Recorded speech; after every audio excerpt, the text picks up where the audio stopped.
Welcome to the Deep Dive. I'm Shane. And I'm Erica. It's great to be back, ready to unpack another interesting topic. Me too. Yeah. And today we're diving into something really vibrant, thanks to our friend Kecia and her blog, Kecia's Tour Life.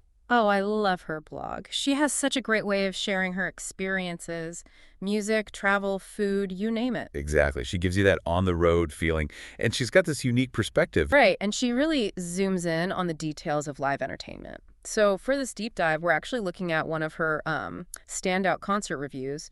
This was from February 10th, 2024. That's the one. It takes us to Indianapolis, Indiana, Clowes Memorial Hall, a pretty historic venue. Mm-hmm. And the concert itself promised, well, an incredible night of R&B. We're talking icons.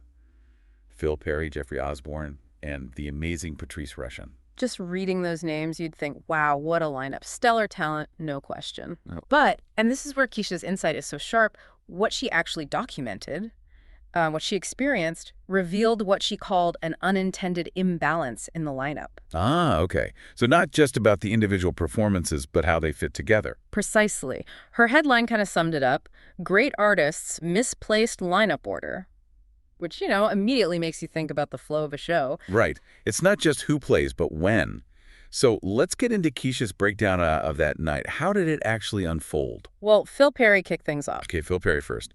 And according to Kecia, his set was full of these really heartfelt ballads, like "People Make the World Go Round, Sadie, If Only You Knew." Yeah, classic smooth R&B. She described it as an ultra-smooth warm-up, very mellow, setting a specific kind of mood. Like easing the audience in gently. Okay, exactly. A nice relaxed start. But then came Jeffrey Osborne, and this seems to be where the energy dramatically shifted. Oh, absolutely. Kecia writes that he just electrified the audience. Electrified. Okay, so complete change of pace. Totally. People on their feet, dancing, singing along. She mentions hits like "On the Wings of Love," "Stay With Me Tonight," "Only Human." And you can't forget "You Should Be Mine," the woo-woo song, as everyone calls it. That one always gets the crowd going. She said his charisma was just off the charts. He was even out in the audience at one point. Wow. So he really brought the energy level way, way up. Peak excitement, basically. To the absolute max. He took them right to the top of the roller coaster, you could say. Okay, so everyone's buzzing, peak energy, and then Patrice Rushen takes the stage. And this is the moment Kecia really focuses on, right? Mm-hmm. The critical transition. Yes. This is where it gets, as you said, really interesting from an audience experience perspective. Patrice Rushen, a phenomenal talent, a virtuoso pianist and vocalist. No doubt about her skills. Mm-hmm. But Kecia observed that going from Osborne's huge energy set to Rushen's style, which she described as more chill, laid-back, jazzy groove. It was jarring. That's the word Kecia used. Jarring for some people in the audience. Jarring enough that people started leaving. Yeah. According to Kecia's account, fans who were still riding that high from Jeffrey Osborne actually began to head out during Patrice Rushen's performance. Wow. That says a lot, doesn't it? Even with someone as talented as Rushen on stage, it speaks volumes about that sequencing issue. It really does. It highlights, I think, the psychology of it all.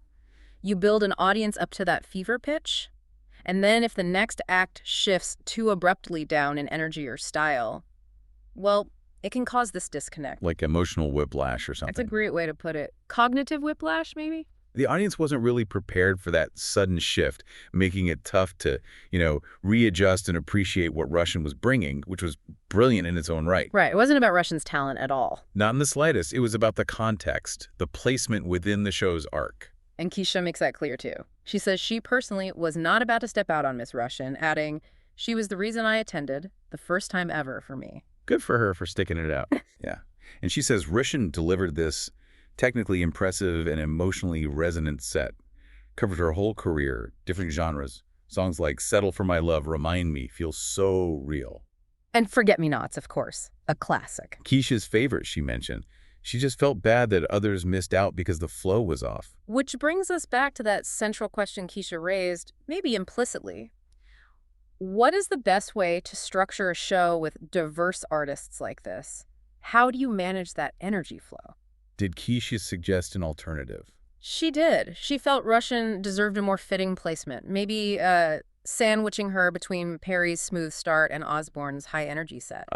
So Perry warms up, then Rushen brings her jazzy brilliance, maybe building things a bit, and then Osborne takes it over the top. Potentially, yeah. That could have provided a smoother transition, a more gradual build, rather than that peak-then-dip effect.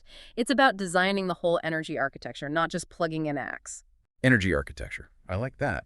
So really, what Kecia's experience shows us and what we're diving into here is just how crucial thinking about flow and energy is for anyone organizing an event. Absolutely. It's not enough to just book big names. Yeah. You have to consider the sequence, the journey you're taking the audience on to make it truly cohesive and, enjoyable for everyone from start to finish. So wrapping this up, what Kecia's deep dive really underscores is that even when you have absolutely phenomenal individual talent on display, Like they clearly did that night. right, but the sequence, the way the energy flows or doesn't flow, can massively impact how the audience experiences the whole thing.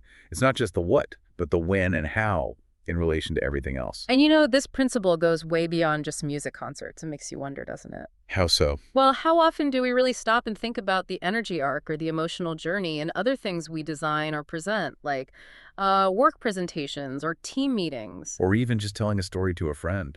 Exactly. The order we introduce ideas, the pacing, the way we build things up or wind them down, it all dictates the impact.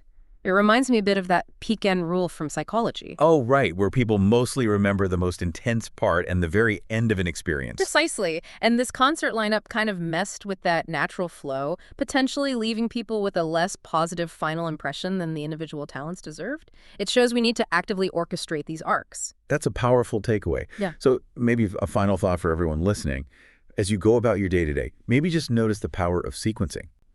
Could a small change in the order of how you present something, or even just how you arrange your own tasks, maybe redefine an experience for someone else, or maybe even just for yourself, something to chew on? If you want to read more about Kecia's adventures in music, travel, and her take on other live events, you can check out her blog at keciastourlife.com. And she's also active on social media.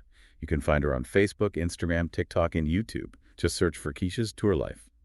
Thanks for diving deep with us. See ya. See you next time.